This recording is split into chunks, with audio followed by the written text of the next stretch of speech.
Could this man be Brazil's next president? His supporters say Jair Bolsonaro's time has come. The controversial congressman confirmed to CGTN that he is putting his name forward for the 2018 election. Although I am well aware of the Brazilian political game, I want to present myself as an alternative, similar to the type of conservatism which is appearing in both the United States and France. Long seen as an outsider owing to his right-wing nationalist views, Bolsonaro's star is rising.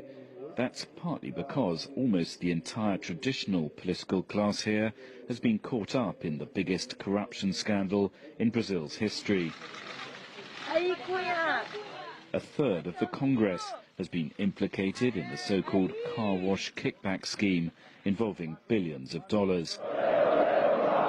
Two possible presidential candidates in 2018, former President Lula and Senator Aécio Neves, both have legal cases pending against them. That may open up the field to an outsider. Logically, what is happening now will work in my favor, as all the political leaders here have been implicated in the car wash scandal, and we have evidence that I have not participated in this type of politics or been driven by corrupt money. The former army captain supports private gun ownership and labels his left-wing opponents as dishonest. Does that sound familiar? You've been described as Brazil's version of President Trump. Do you like that comparison? Everyone knows that Trump was an important shift for conservatism in the United States. My case is similar, although there is a big difference between him and me and between our countries. One similarity is Bolsonaro's view on immigration. You cannot have a country with open borders. We are seeing the impact of Brazil opening its borders for everyone. That cannot be allowed.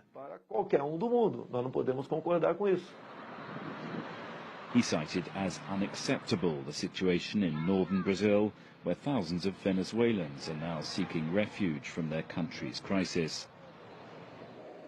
The congressman is also nostalgic about Brazil's period of military rule, which he says was a time of commendable order and discipline. During impeachment procedures last year against President Rousseff, he caused outrage by casting his vote in honor of the colonel who presided over her torture in the 1970s. His critics say he's a maverick, too controversial to be elected president. He points to this, the rapturous applause he's receiving as he travels the country building support for his campaign. Could that end with a far-right president in Brasilia? With politics shifting here, like elsewhere in the world, what once seemed inconceivable now is possible. Stephen Gibbs, CGTN, Brasilia.